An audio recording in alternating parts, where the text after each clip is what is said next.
నమస్తే అందరికీ welcome to మనక్క channel. ఎట్లున్నారు? మంచిగున్నారు కదా?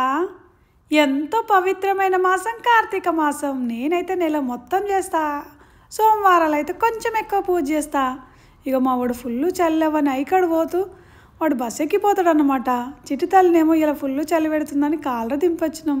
చిటితల్లి జాకెట్ వేసుకొని మరీ పోతుందన్నమాట స్కూల్కి. ఇవాళ అభిషేక ప్రియుడైన శివయ్యకు చిన్న చెంబుతోనే అభిషేకం చేసినాము. అసలు కార్తీక మాసం అంటేనే ఎంతో పవిత్రమైన మాసం కదా. సోమవారాలు మాత్రం గిట్ల ప్రసాదం చేస్తా. ఇయ్యాలనైతే సగ్గు బియ్యం సేమియాలు వండుతున్నా అన్నమాట. ఇవి వండుడైతే అల్కగానే, ఇది ప్రతి వాళ్ళు చేసేదే కదా. ఇక కొంచెం యాలకులు, నేనైతే ప్రసాదాలు చేసినప్పుడు మాత్రం వాడేది బెల్లం పొడి అన్నమాట. ఇగో లాస్ట్లో కొంచెం పచ్చకర్పూరం వేసిన. మీరు ఎట్లా చేస్తారు ప్రసాదం? ఇగో నేనైతే శివయ్యకు నైవేద్యంగా పెట్టుకున్నాను అన్నమాట. ఇక బిల్వ ఒత్తులు చేస్తే ఇక మొత్తం పూర్తిగా కాలినాయి. ఇక ఇదైతే రాత్రి పూజ అన్నమాట. మళ్ళీ రాత్రి కూడా ఒక ప్రసాదం చేసిన, అవే శనగలు అన్నమాట. ఇగో కార్తీక మాసంలో శివయ్యను కొబ్బరి దీపంతో పూజిస్తే చాలా మంచిది తెలుసా. కొబ్బరి దీపం పెట్టుడైతే చాలా అల్కగా, మనం కొబ్బరికాయను కొట్టినప్పుడు అందులో 2 ముక్కలు అవుతాయి కదా. కొబ్బరికాయలో 3 కన్నులు ఉన్న ముక్కను తీసుకోవాలి. 3 కన్నులు ఉన్న ముక్కను తీసుకుంటే చాలా మంచిదన్నమాట.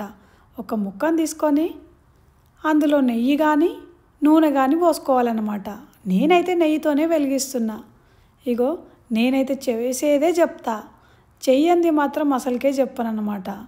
ఇగో 2 వత్తులను ఒక్క వత్తిగా చేసి 3 వత్తుల దీపాలను పెట్టాలన్నమాట.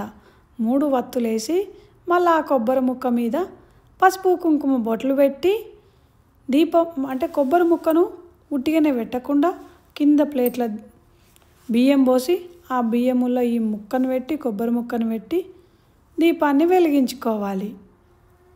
వెలిగించుకున్న దీపానికి మళ్ళీ కొన్ని పువ్వులు, కర్పూర హారతి, మళ్ళీ అగరబత్తి చూపించి కొన్ని అక్షింతలు వేసి శివయ్యకైతే అభిషేకం చేసుకున్నా.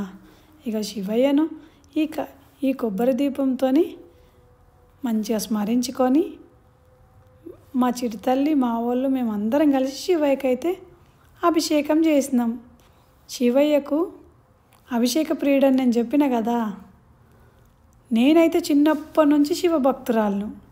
మా ఇంటి పక్కనే శివాలయం ఉండేది. నేను ఎంత అభిషేకం చేసినో నాకే తెలుసు.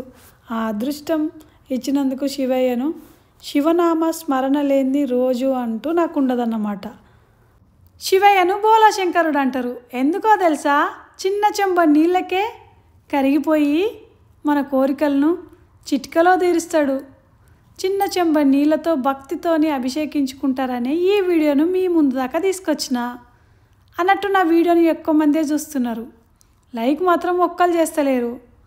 ఇగో లైక్ చేయని వాళ్ళకు, అట్లే సబ్స్క్రైబ్ చేసుకొని వాళ్ళకు, నా ఛానల్ని ముందు నుంచి సబ్స్క్రైబ్ చేసి సపోర్ట్ చేస్తున్న వాళ్ళందరికీ, నాకు మళ్ళీ లైక్ చేసిన వాళ్ళందరికీ, ఇంకా కమెంట్ పెట్టిన వాళ్ళందరికీ శివయ్య ఎల్లవేళలా ఆయుర ఆరోగ్యాలు ఇవ్వాలని మనస్ఫూర్తిగా కోరుకుంటూ మళ్ళీ మంచి వీడియోతో మీ ముందుకు వస్తా. సబ్స్క్రైబ్ చేసుకోండి.